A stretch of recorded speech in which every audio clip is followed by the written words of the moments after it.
ರೂತಳು ಅಧ್ಯಾಯ 1. ನ್ಯಾಯಸ್ಥಾಪಕರು ಆಳುತ್ತಿದ್ದಾಗ ದೇಶದಲ್ಲಿ ಬರ ಬಂದದರಿಂದ ಯಹೂದ ಪ್ರಾಂತದ ಬೆತ್ಲೆಹೇಮಿನವನೊಬ್ಬನು ತನ್ನ ಹೆಂಡತಿ 2 ಕುಮಾರರು ಇವರ ಸಹಿತವಾಗಿ ಮೋವಾಬ್ ದೇಶದಲ್ಲಿ ವಾಸ ಮಾಡಬೇಕೆಂದು ಹೊರಟು ಹೋದನು. ಆ ಮನುಷ್ಯನಿಗೆ ಎಲಿಮೆಲೆಕನೆಂದೂ ಅವನ ಹೆಂಡತಿಗೆ ನೊವೊಮಿ ಎಂದೂ 2 ಮಕ್ಕಳಿಗೆ ಮಹ್ಲೋನ್ ಕಿಲ್ಯೋನ್ ಎಂದೂ ಹೆಸರು.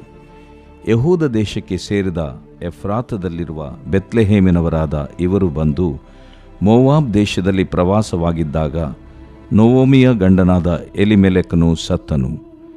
ಆಕೆಯು 2 ಮಕ್ಕಳೊಡನೆ ಉಳಿದಳು. ಈ ಮಕ್ಕಳು ಒರ್ಫಾ, ರೂತ್ ಎಂಬ ಹೆಸರುಳ್ಳ 2 ಮೋವಾಬ್ ಸ್ತ್ರೀಯರನ್ನು ಮದುವೆ ಮಾಡಿಕೊಂಡು ಸುಮಾರು 10 ವರ್ಷ ಅಲ್ಲಿದ್ದ ಮೇಲೆ ಇಬ್ಬರೂ ತೀರಿಹೋದರು. ಹೀಗೆ ಆ ಸ್ತ್ರೀಯು ಗಂಡನನ್ನೂ 2 ಮಕ್ಕಳನ್ನೂ ಕಳೆದುಕೊಂಡು ಒಬ್ಬಳೇ ಉಳಿದಳು. ಯೆಹೋವನು ತನ್ನ ಜನರನ್ನು ಕಟಾಕ್ಷಿಸಿ ಅವರಿಗೆ ಆಹಾರವನ್ನು ಅನುಗ್ರಹಿಸಿದ್ದಾನೆಂಬ ವರ್ತಮಾನವನ್ನು ಕೇಳಿದ ನೊವೊಮಿಯು ಮೋವಾಬ್ ದೇಶದಿಂದ ಸ್ವದೇಶಕ್ಕೆ ಹೋಗಬೇಕೆಂದು ಸೊಸೆಯರೊಡನೆ ಹೊರಟಳು. ಆಕೆಯು 2 ಸೊಸೆಯರೊಡನೆ ತಾನಿದ್ದ ಸ್ಥಳದಿಂದ ಯಹೂದ ದೇಶಕ್ಕೆ ಹೋಗುವ ದಾರಿಯಲ್ಲಿ ಅವರಿಗೆ, ತಿರುಗಿ ನಿಮ್ಮ ತವರ ಮನೆಗೆ ಹೋಗಿರಿ. ನೀವು ನನ್ನನ್ನೂ ಮರಣ ಹೊಂದಿದ ನನ್ನ ಮಕ್ಕಳನ್ನೂ ಪ್ರೀತಿಸಿದಂತೆ ಯೆಹೋವನು ನಿಮ್ಮನ್ನು ಪ್ರೀತಿಸಿ ನಿಮಗೆ ಕೃಪೆ ಮಾಡಲಿ. ನೀವಿಬ್ಬರೂ ಮದುವೆಯಾಗಿ ಗಂಡನ ಮನೆಯಲ್ಲಿ ವಿಶ್ರಾಂತಿಯಿಂದಿರುವಂತೆ ಯೆಹೋವನು ಅನುಗ್ರಹಿಸಲಿ ಎಂದು ಹೇಳಿ ಅವರನ್ನು ಮುದ್ದಿಟ್ಟಳು. ಆಗ ಅವರು ಗಟ್ಟಿಯಾಗಿ ಅತ್ತು, ನಾವು ನಿನ್ನ ಜೊತೆಯಲ್ಲೇ ನಿನ್ನ ಸ್ವಜನರ ಬಳಿಗೆ ಬರುತ್ತೇವೆ ಅನ್ನಲು ಆಕೆಯು, ನನ್ನ ಮಕ್ಕಳೇ, ನೀವು ನನ್ನೊಡನೆ ಬರುವುದೇಕೆ? ಹಿಂದಿರುಗಿ ಹೋಗಿರಿ. ನಿಮಗೆ ಗಂಡಂದಿರನ್ನು ಕೊಡುವುದಕ್ಕೆ ನನ್ನ ಗರ್ಭದಲ್ಲಿ ಬೇರೆ ಮಕ್ಕಳಿಲ್ಲವಲ್ಲ. ಮತ್ತೊಬ್ಬನನ್ನು ಮದುವೆ ಮಾಡಿಕೊಳ್ಳುವ ಪ್ರಾಯವೂ ನನಗೆ ದಾಟಿ ಹೋಯಿತು. ಆದದರಿಂದ ನನ್ನ ಮಕ್ಕಳೇ, ನೀವು ಹಿಂದಿರುಗಿ ಹೋಗಿರಿ. ಒಂದು ವೇಳೆ ನಿರೀಕ್ಷೆಯಿಂದ ಈ ಹೊತ್ತೇ ಒಬ್ಬ ಗಂಡನನ್ನು ಕೂಡಿ ಮಕ್ಕಳನ್ನು ಹೆತ್ತರೂ ಅವರು ದೊಡ್ಡವರಾಗುವ ತನಕ ಕಾದಿರುವಿರೋ? ಅಲ್ಲಿಯವರೆಗೂ ಗಂಡಂದಿರಿಲ್ಲದೆ ಇರುವಿರೋ? ನನ್ನ ಮಕ್ಕಳೇ, ಹಾಗೆ ಮಾಡಬೇಡಿರಿ. ಯೆಹೋವನ ಹಸ್ತವು ನನಗೆ ವಿರೋಧವಾಗಿರುವುದರಿಂದ ನಿಮಗೋಸ್ಕರ ಬಹಳ ದುಃಖಪಡುತ್ತೇನೆ ಅಂದಳು. ಆಗ ಅವರು ತಿರುಗಿ ಗಟ್ಟಿಯಾಗಿ ಅತ್ತರು. ಒರ್ಫಳು ಅತ್ತೆಯನ್ನು ಮುದ್ದಿಟ್ಟು ಹೊರಟು ಹೋದಳು. ರೂತಳಾದರೋ ಅತ್ತೆಯನ್ನೇ ಅಂಟಿಕೊಂಡಳು. ನೊವೊಮಿಯು ರೂತಳಿಗೆ, ಇಗೋ, ನಿನ್ನ ಓರಗಿತ್ತಿಯು ತಿರುಗಿ ತನ್ನ ಜನರ ಬಳಿಗೂ ದೇವತೆಗಳ ಬಳಿಗೂ ಹೋಗುತ್ತಾಳೆ. ನೀನು ಆಕೆಯ ಜೊತೆಯಲ್ಲಿ ಹೋಗು ಅಂದಾಗ ಆಕೆಯು, ನಿನ್ನನ್ನು ಬಿಟ್ಟು ಹಿಂದಿರುಗಬೇಕೆಂದು ನನ್ನನ್ನು ಒತ್ತಾಯಪಡಿಸಬೇಡ. ನೀನು ಎಲ್ಲಿಗೆ ಹೋದರೂ ನಾನೂ ಅಲ್ಲಿಗೆ ಬರುವೆನು. ನೀನು ವಾಸಿಸುವಲ್ಲೇ ನಾನೂ ವಾಸಿಸುವೆನು. ನಿನ್ನ ಜನರೇ ನನ್ನ ಜನರು, ನಿನ್ನ ದೇವರೇ ನನ್ನ ದೇವರು. ನೀನು ಸಾಯುವಲ್ಲೇ ನಾನೂ ಸಾಯುವೆನು. ಅಲ್ಲೇ ನನಗೆ ಸಮಾಧಿಯಾಗಬೇಕು. ಮರಣದಿಂದಲ್ಲದೆ ನಾನು ನಿನ್ನನ್ನು ಅಗಲಿದರೆ ಯೆಹೋವನು ನನಗೆ ಬೇಕಾದದ್ದನ್ನು ಮಾಡಲಿ ಎಂದಳು. ಆಕೆಯು ತನ್ನ ಜೊತೆಯಲ್ಲಿ ಬರುವುದಕ್ಕೆ ದೃಢ ಮಾಡಿಕೊಂಡಿದ್ದಾಳೆಂದು ನೊವೊಮಿಯು ತಿಳಿದು ಸುಮ್ಮನಾದಳು. ಹಾಗೆಯೇ ಪ್ರಯಾಣ ಮಾಡಿಕೊಂಡು ಅವರಿಬ್ಬರೂ ಬೆತ್ಲೆಹೇಮಿಗೆ ಬಂದು ಊರೊಳಕ್ಕೆ ಹೋದಾಗ ಅಲ್ಲೆಲ್ಲ ಗದ್ದಲವಾಯಿತು. ಸ್ತ್ರೀಯರು, ಈಕೆಯು ನೊವೊಮಿ ಅಲ್ಲವೋ ಎಂದು ಮಾತಾಡತೊಡಗಲು ಆಕೆಯು ಅವರಿಗೆ, ನನ್ನನ್ನು ನೊವೊಮಿ ಎಂದು ಕರೆಯಬೇಡಿರಿ. ಸರ್ವಶಕ್ತನು ನನ್ನನ್ನು ಬಹಳವಾಗಿ ದುಃಖಪಡಿಸಿದ್ದಾನೆ. ಆದದರಿಂದ ಮಾರಾ ಎಂದು ಕರೆಯಿರಿ. ಭಾಗ್ಯವಂತಳಾಗಿ ಹೋದೆನು. ಯೆಹೋವನು ನನ್ನನ್ನು ಗತಿಹೀನಳನ್ನಾಗಿ ಬರಮಾಡಿದನು. ಯೆಹೋವನು ನನಗೆ ವಿರೋಧವಾಗಿ ಸಾಕ್ಷಿ ಹೇಳಿದ್ದಾನೆ. ಸರ್ವಶಕ್ತನು ನನ್ನನ್ನು ಬಾಧಿಸಿದ್ದಾನೆ. ಇದರಿಂದ ನೀವು ನನ್ನನ್ನು ನೊವೊಮಿ ಎಂದು ಕರೆಯುವುದು ಹೇಗೆ ಅಂದಳು. ಹೀಗೆ ನೊವೊಮಿಯು ಮೋವಾಬ್ಯಳೂ ತನ್ನ ಸೊಸೆಯೂ ಆದ ರೂತಳೊಡನೆ ಬೆತ್ಲೆಹೇಮಿಗೆ ಬಂದಳು. ಆಗ ಜವೆಗೋದಿಯ ಸುಗ್ಗಿಯು ಪ್ರಾರಂಭವಾಗಿತ್ತು. ದೇವರು ಪ್ರೀತಿಸುವ ಪ್ರೀತಿಯ ಬಿಗ್ ಜೆ ಟಿವಿ ಪ್ರಿಯ ವೀಕ್ಷಕರಿಗೆ ನಮ್ಮ ಕರ್ತನಾದ ಯೇಸು ಕ್ರಿಸ್ತನ ಹೆಸರಿನಲ್ಲಿ ವಂದಿಸಿ ಸ್ವಾಗತಿಸುತ್ತಿದ್ದೇವೆ. ಬನ್ನಿರಿ, ಇಂದು ನಾವು ಒಟ್ಟಾಗಿ ದೇವರ ಅಮೂಲ್ಯವಾದಂಥ ವಾಕ್ಯವನ್ನು ಅಧ್ಯಯನ ಮಾಡಿಕೊಳ್ಳೋಣ.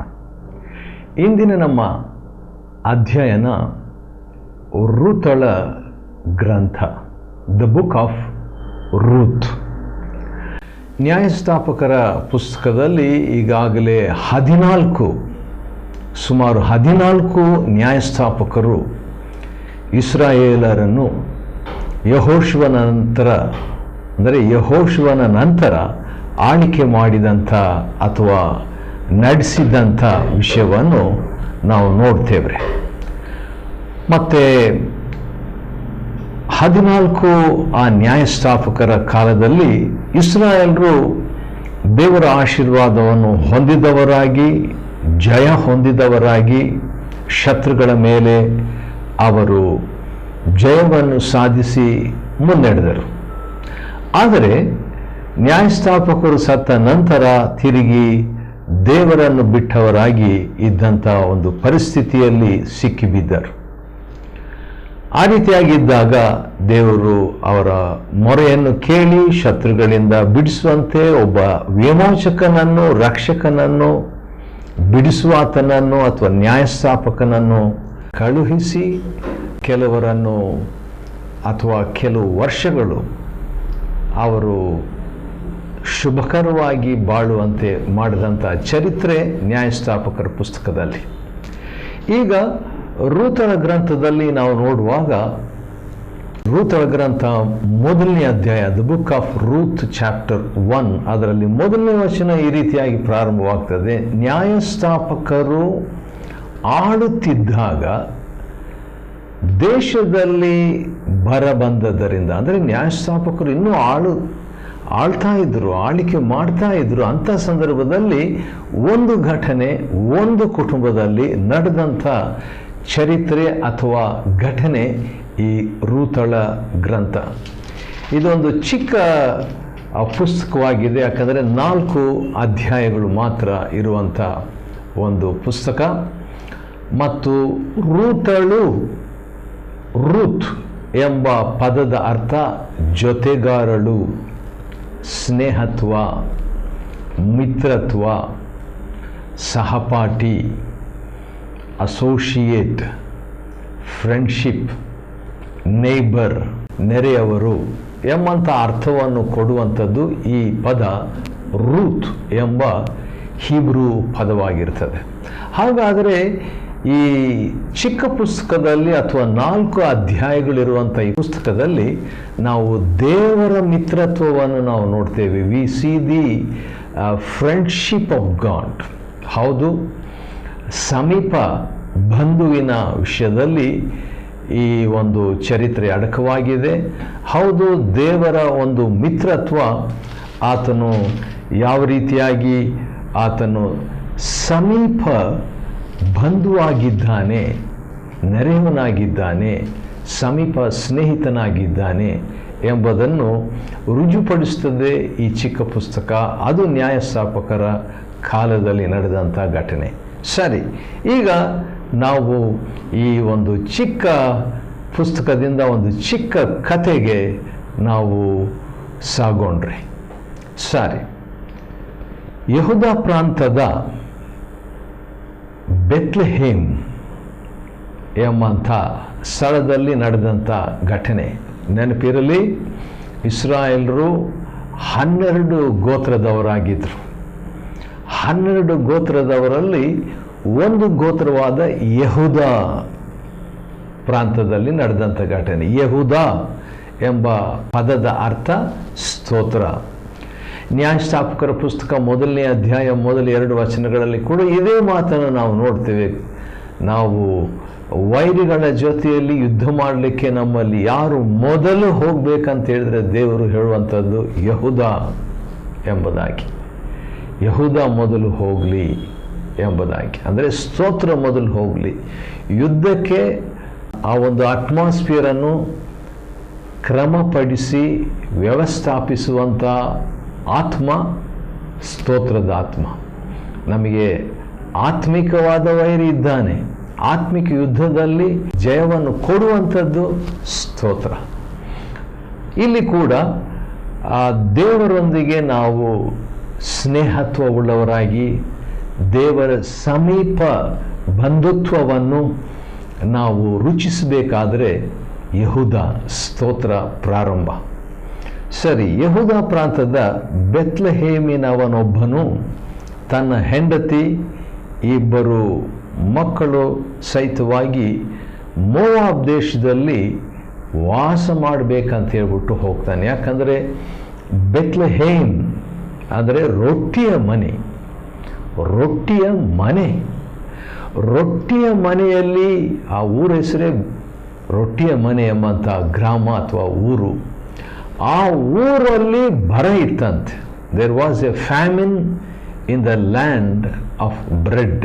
ಆಶ್ಚರ್ಯ ಅಲ್ವೇ? ಎರಡೂ ಕೂಡ ತದ್ವಿರುದ್ಧ, ವಿರೋಧಾಭಾಸವಾಗಿದೆ. It's a paradox. ಆದರೂ ಕೂಡ ಕತೆ ಈ ರೀತಿಯಾಗಿ ಪ್ರಾರಂಭವಾಗಿ, ಅದು ಯಾವ ರೀತಿಯಾಗಿ ಪ್ರಾಂತದಿಂದ ಪ್ರಾರಂಭವಾಗಿ ಯಹೂದ ಕುಲದ ಒಬ್ಬ ವ್ಯಕ್ತಿಯನ್ನು ಈ ಅಂತಿಮ ಅಧ್ಯಾಯದಲ್ಲಿ ಪರಿಚಯ, ಹಿನ್ನೆಲೆಯನ್ನು, ವಂಶಾವಳಿಯನ್ನು ನಾವು ನೋಡ್ತೇವೆ. ಇರಲಿ, ಒಬ್ಬ ಮನುಷ್ಯನು ಮತ್ತು ಹೆಂಡತಿ, ಇಬ್ಬರು ಮಕ್ಕಳು. ಈಗ 2+2 4 ಜನರು ಸೇರಿಕೊಂಡು ಏನು ಮಾಡ್ತಾರೆ? ರೊಟ್ಟಿಯ ಮನೆಯಿಂದ ಮೋವಾಬ್ ದೇಶಕ್ಕೆ ಹೋಗ್ತಾ ಇದ್ದಾರೆ. ಅಬ್ ಅಂತ ಹೇಳಿದ್ರೆ ತಂದೆ, ಮೋ ಅಂತ ಹೇಳಿದ್ರೆ ತಂದೆಯಿಂದ ಎಂಬಂಥ ಒಂದು ಹೆಸರಿನ ಅಥವಾ ಅರ್ಥವನ್ನು ಕೊಡುವಂಥ ಊರು. ಯಾಕಂದರೆ ಆ ಊರಿನ ಹಿನ್ನೆಲೆ ಏನಂದರೆ ತಂದೆಯಿಂದ ಆ ಮಕ್ಕಳನ್ನು ಪಡೆದಂಥ ಒಂದು ಹಿನ್ನೆಲೆಯಾಗಿರ್ತದೆ. ಅದನ್ನೇ ಅಂದರೆ ಲೋಟನ ಒಂದು ಚರಿತ್ರೆಯಲ್ಲಿ ಅದನ್ನು ನೋಡಬಹುದು. ಇಲ್ಲಿ ಆ ಮೋವಾಬ್ ದೇಶದಲ್ಲಿ ವಾಸ ಮಾಡಬೇಕಂತ ಹೇಳ್ಬಿಟ್ಟು ಸ್ವದೇಶದಿಂದ ದೇವರು ಕೊಟ್ಟಂಥ ಆ ವಾಗ್ದಾನ ದೇಶದಿಂದ ಬೇರೆ ದೇಶಕ್ಕೆ, ಅನ್ಯ ದೇಶಕ್ಕೆ ಇವರು ಹೊರಟು ಹೋಗ್ತಿದ್ದಾರೆ. ಮನುಷ್ಯನ ಹೆಸರು ಏನಂತ ಸ್ಟಾರ್ಟಿಂಗ್ನಲ್ಲಿ, ಪ್ರಾರಂಭದಲ್ಲಿ ಕೊಟ್ಟಿಲ್ಲ, ಈಗ ಕೊಟ್ಟಿದ್ದಾರೆ. 2ನೇ ವಚನದಲ್ಲಿ ಅವನ ಹೆಸರು ಎಲಿಮಲೇಖನು ಅಂತ ಹೇಳ್ಬಿಟ್ಟು. ಎಲಿಮಲೇಖ್, ಎಲ್ ಅಂತ ಹೇಳಿದ್ರೆ ದೇವರು, ಮಲೇಕ್ ಅಂತ ಹೇಳಿದ್ರೆ ಅರಸನು. ದೇವರ ಅರಸನು, ದೇವರನ್ನು ಅರಸನನ್ನಾಗಿ ಮಾಡಿಕೊಳ್ಳುವಂಥದ್ದು, ಅರಸನಾಗಿರುವ ದೇವರು ಎಂಬ ಅರ್ಥವನ್ನು ಕೊಡುವಂಥ ಹೆಸರು. ಹೌದು, ದೇವರು ನನ್ನ ಜೀವನದಲ್ಲಿ ಅರಸನೂ ಆಗಿದ್ದಾನೆ. ಆದರೂ ಕೂಡ ಅವನ ಇದ್ದಂಥ ಆ ಸ್ಥಳದಲ್ಲಿ ಬರ ಬಂತು. ಇವನು ಇಸಾಕನ ಹಾಗೆ ಇರಲಿಲ್ಲ ಎಲಿಮಲೇಕನು. ಯಾಕಂದರೆ ಇಸಾಕನು ಬರ ಇದ್ದರೂ ಕೂಡ ಅಲ್ಲೇ ಬೀಜವನ್ನು ಬಿತ್ತಿ 100ರಷ್ಟು ಅವನು ಫಲವನ್ನು ಕೊಯ್ತಾನೆ. ಆದರೆ ಎಲಿಮಲೇಕನಿಗೆ ಬಹುಶಃ ಅಂಥ ಒಂದು ನಂಬಿಕೆ ಇರಲಿಲ್ಲ. ಆದ ಕಾರಣ ಎಲ್ಲಿ ಊಟ ಸಿಗ್ತದೋ, ಎಲ್ಲಿ ಬರವಿಲ್ಲವೋ ಅಲ್ಲಿ ಹೋಗೋಣ ಅಂತ ಹೇಳ್ಬಿಟ್ಟು ಅನ್ಯ ದೇಶಕ್ಕೆ ಹೊರಟು ಹೋಗ್ತಾ ಇರುವಂಥ ವೇಳೆ, ಮತ್ತು ಈ ಎಲಿಮಲೇಕನಿಗೆ ದೇವರು ಅರಸನು ಎಂಬಂಥ ಹೆಸರಿನ ಅರ್ಥ ಇರುವಂಥ ಹೆಸರಿನ ವ್ಯಕ್ತಿ, ಅವನಿಗೆ ಒಬ್ಬ ಹೆಂಡತಿ ಇದ್ದಳು. ಆಕೆ ಹೆಸರು ನೊವೊಮಿ ಎಂಬುದಾಗಿ. ನೊವೊಮಿ ಅಂತ ಹೇಳಿದರೆ ರಮಣೀಯವಾದವಳು ಅಂತ ಹೇಳ್ಬಿಟ್ಟು, ರಮಣೀಯಳು ಅಂಥೇಳಿ. ಸರಿ, ಇಬ್ಬರು ಪುತ್ರರು ಅವರಿಬ್ಬರಿಗಿದ್ದರು. ಒಬ್ಬನ ಹೆಸರು ಮಹಲೋನ್ ಎಂಬುದಾಗಿ. ಮಹಲೋನ್ ಅಂತ ಹೇಳಿದ್ರೆ ಬಾಧಿಸಲ್ಪಟ್ಟ, ಬಾಧೆಗೊಳಗಾದ ಎಂಬ ಹೆಸರಿನ ಅರ್ಥ ಮಹಲೋನ್. ಆದರೆ ಕಿಲ್ಯೋನ್ ಎಂಬ ಹೆಸರಿನ ಅರ್ಥ ನಾಶನ ಅಥವಾ ನಾಶ ಮಾಡುವವನು ಅಂತ ಹೇಳ್ಬಿಟ್ಟು. ನಾಶ ಮಾಡುವವನು ಅಂತ ಹೇಳಿದರೆ ನಾವು ನಕಾರಾತ್ಮಕವಾಗಿ ಅದನ್ನು ತಗೋಬಾರ್ದು. ಆದರೆ ಒಂದು ವೇಳೆ ಕೆಡುಕಿಗೆ ವಿರುದ್ಧವಾಗಿ ನಾಶ ಮಾಡುವವನಂತೂ ಕೂಡ ತಗೋಬಹುದು. ಅದೇ ರೀತಿಯಾಗಿ ಮೆಹಲೋನ್ ಅಂತ ಹೇಳಿದ್ರೆ ಬಾಧಿಸಲ್ಪಡುವವನು, ಬಾಧೆ ಪಟ್ಟವನು, ಅಸ್ವಸ್ಥನು ಅಂತಲೂ ತಗೋಬಹುದು, ಕುಗ್ಗಿಸಲ್ಪಟ್ಟವನು ಅಂತಲೂ ತಗೋಬಹುದು. ಅದರಲ್ಲಿ ನಕಾರಾತ್ಮಕ ಇದೆ, ಸಕಾರಾತ್ಮಕ ಇದೆ. ಮನಗುಂದಿದವನು, ದೀನನು ಅಂತ ಕೂಡ ಅರ್ಥ ಕೊಡ್ತದೆ. ಅದೇ ರೀತಿಯಾಗಿ ನಕಾರಾತ್ಮಕವಾಗಿ ಬಲಹೀನನು ಎಂಬುದಾಗಿ ಕೂಡ ಇರುವಂಥದ್ದು. ಸರಿ, ಈಗ 4 ಜನರಾದರು. ಯಾರ್ಯಾರು? ಎಲಿಮಲೇಕ್, ದೇವರ ಅರಸನು ಎಂಬ ಹೆಸರಿರುವಂಥ ಗಂಡ. ನವೋಮಿ ಅಂದರೆ ರಮಣೀಯಳು ಎಂಬ ಹೆಸರಿರುವಂಥ ಹೆಂಡತಿ. ಅದಾದ ನಂತರ ಮಹಲೋನ್ ಎಂಬಂಥ ಬಾಧಿಸಲ್ಪಟ್ಟ, ಬಾಧೆಗೊಳಗಾದ ಎಂಬಂಥ ಹೆಸರಿರುವಂಥ ಮೊದಲನೇ ಮಗನು. ಆನಂತರ ಚಿಕ್ಕ ಮಗನ ಹೆಸರು ಕಿಲ್ಯೋನ್ ಅಂತ ಹೇಳಿದ್ರೆ ನಾಶ ಮಾಡುವವನು ಎಂಬ ಒಂದು ಅರ್ಥ. ಸರಿ, 4 ಜನರು ಕೂಡ ಯಹೂದ ದೇಶಕ್ಕೆ ಸೇರಿದ ಎಫ್ರಥಾದಲ್ಲಿ ಬಂದು ಸೇರ್ತಾರೆ. ಎಫ್ರಥಾ ಅಂತ ಹೇಳಿದ್ರೆ ಫಲದಾಯಕವಾದ 2ರಷ್ಟು ಫಲ. ಎಫ್ರಾಹಿಮ್ ಅಂತ ಹೇಳಿದ್ರೆ ಅಂಥ ಒಂದು ಫಲದಾಯಕವಾದ ಸ್ಥಳದಲ್ಲಿ ಬೆತ್ಲೆಹೇಮಿನವರಾದ ಇವರು ಬಂದು ಮೋವಾಬ್ ದೇಶದಲ್ಲಿ ಪ್ರವಾಸವಾಗಿದ್ದಾಗ ಎಲಿಮೆಲೇಕನು ಸತ್ತು ಹೋಗ್ತಾನೆ. ಮರಣವು ಆ ಕುಟುಂಬಕ್ಕೆ ಸಂಭವಿಸ್ತದೆ. ಅದು ಭಾಳ ವಿಷಾದಕರವಾದಂಥ ಒಂದು ಅನುಭವ, ಮರೆಯಲಾರದಂಥ ಒಂದು ಅನುಭವ, ಅಂಥ ಒಂದು ಟ್ರ್ಯಾಜಿಡಿ ಅವರ ಕುಟುಂಬದಲ್ಲಿ ಆಗ್ತದೆ. ಆಕೆಯ ಈಗೇನು ಮಾಡ್ತಾಳೆ, 2 ಮಕ್ಕಳೊಡನೆ ಉಳಿದಳು. ಈಗ ತಾಯಿ ಮತ್ತು 2 ಮಕ್ಕಳು, ನವೋಮಿ ಮತ್ತು 2 ಮಕ್ಕಳು. ಆ ರೀತಿಯಾಗಿದ್ದಾಗ ಈ ಮಕ್ಕಳು ಓರ್ಫಾ, ರೂತ್ ಎಂಬ ಹೆಸರುಳ್ಳ 2 ಮೋವಾಬ್ ಸ್ತ್ರೀಯರನ್ನು ಮದುವೆ ಮಾಡಿಕೊಂಡ್ರು. ಅವ್ರು ಬಂದಿದ್ದು ಈಗ ಮೋವಾಬ್ ದೇಶ ಹತ್ರ ಆದ ಕಾರಣ ಆ ಅನ್ಯ ಸ್ತ್ರೀಯರನ್ನೇ ಅವರು ಮದುವೆ ಆಗ್ತಾರೆ. ಈ ಓರ್ಫಾ ಎಂಬ ಹೆಸರಿನ ಅರ್ಥ ಹಿಂದೆ, ಬೆನ್ನು, ಕುತ್ತಿಗೆ ಎಂಬಂಥ ಒಂದು ಹೆಸರಿನ ಅರ್ಥ ಈ ಓರ್ಫಾ. ರೂತ್ ಎಂಬುದಾಗಿ ಹೇಳಿದರೆ ಸ್ನೇಹ, ಮಿತ್ರತ್ವ.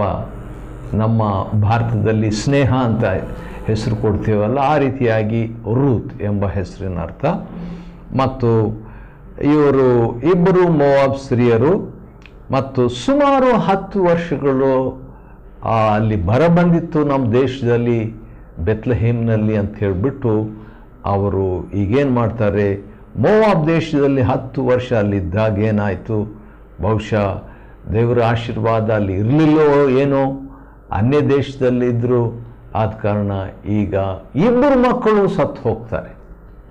ಮೊದಲು ಗಂಡ ಸತ್ತು ಹೋದ, ನವಮಿಯ ಗಂಡ. ಈಗ ನವಮಿಯ 2 ಪುತ್ರರು ಕೂಡ ಸತ್ತು ಹೋಗ್ತಾರೆ.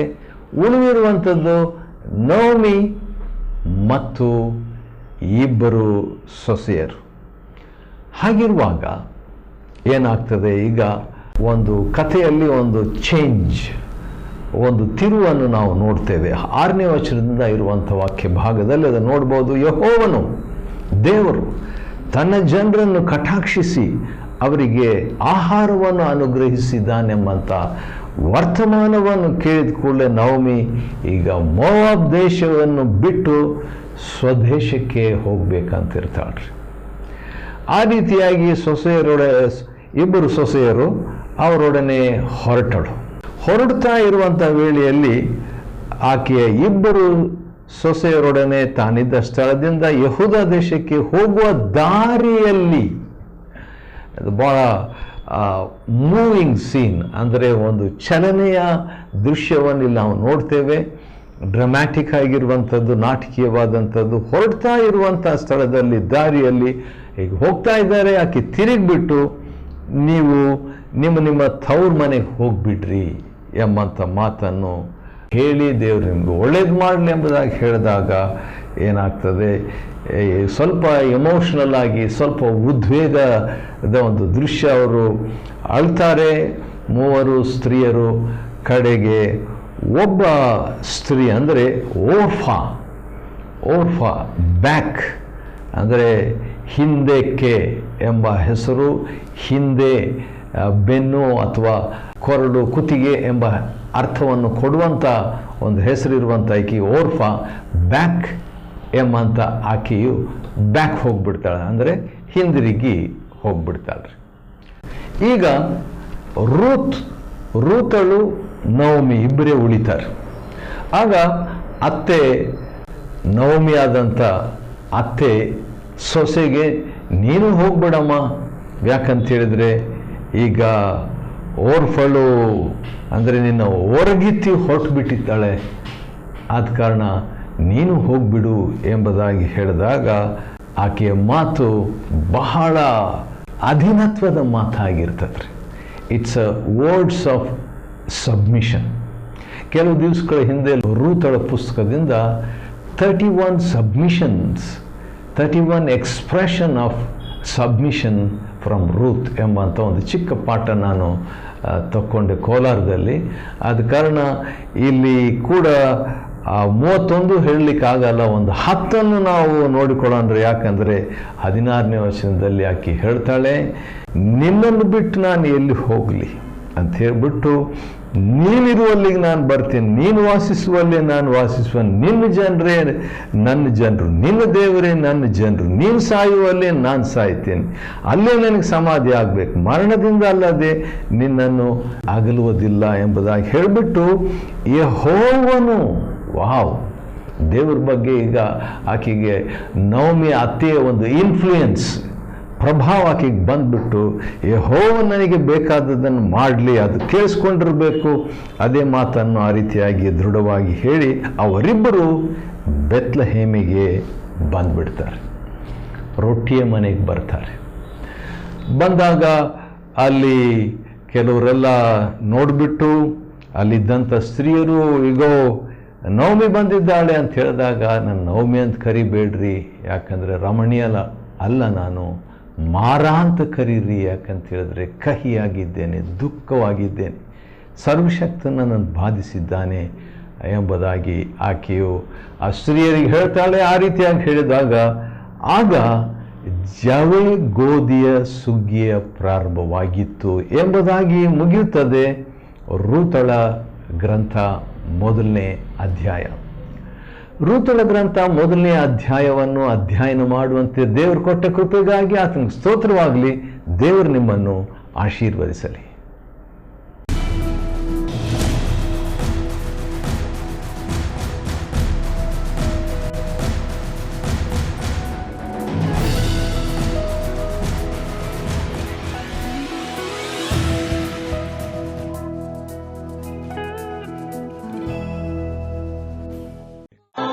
The Book of Ruth, chapter 1.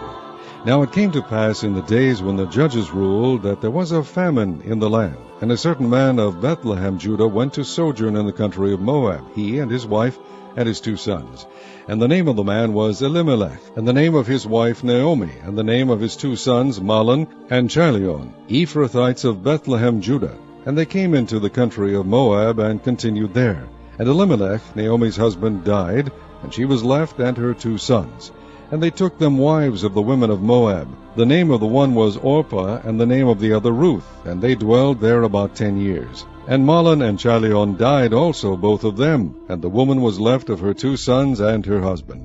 Then she arose with her daughters-in-law, that she might return from the country of Moab, for she had heard in the country of Moab how that the Lord had visited his people in giving them bread. Wherefore she went forth out of the place where she was, and her 2 daughters-in-law with her, and they went on the way to return unto the land of Judah. And Naomi said unto her 2 daughters-in-law, Go, return each to her mother's house. The Lord deal kindly with you, as ye have dealt with the dead and with me. The Lord grant you that ye may find rest each of you in the house of her husband. Then she kissed them, and they lifted up their voice and wept. And they said unto her, Surely we will return with thee unto thy people. And Naomi said, Turn again, my daughters. Why will ye go with me? Are there yet any more sons in my womb, that they may be your husbands? Turn again, my daughters, go your way, for I am too old to have an husband. If I should say, I have hope, if I should have an husband also tonight, and should also bear sons, would ye tarry for them till they were grown? Would ye stay for them from having husbands? Nay, my daughters, for it grieveth me much for your sakes, that the hand of the Lord is gone out against me. And they lifted up their voice and wept again, and Orpah kissed her mother-in-law, but Ruth clave unto her. And she said, Behold, thy sister-in-law is gone back unto her people, and unto her gods. Return thou after thy sister-in-law. And Ruth said, Entreat me not to leave thee, or to return from following after thee. For whither thou goest, I will go, and where thou lodgest, I will lodge. Thy people shall be my people, and thy God my God. Where thou diest, will I die, and there will I be buried. The Lord do so to me, and more also, if aught but death part thee and me. When she saw that she was steadfastly minded to go with her, then she left speaking unto her. So they two went until they came to Bethlehem. And it came to pass, when they were come to Bethlehem, that all the city was moved about them, and they said, Is this Naomi? And she said unto them, Call me not Naomi, call me Mara, for the Almighty hath dealt very bitterly with me. I went out full, and the Lord hath brought me home again empty. Why then call ye me Naomi, seeing the Lord hath testified against me, and the Almighty hath afflicted me? So Naomi returned, and Ruth the Moabitess, her daughter-in-law, with her, which returned out of the country of Moab. And they came to Bethlehem in the beginning of barley harvest.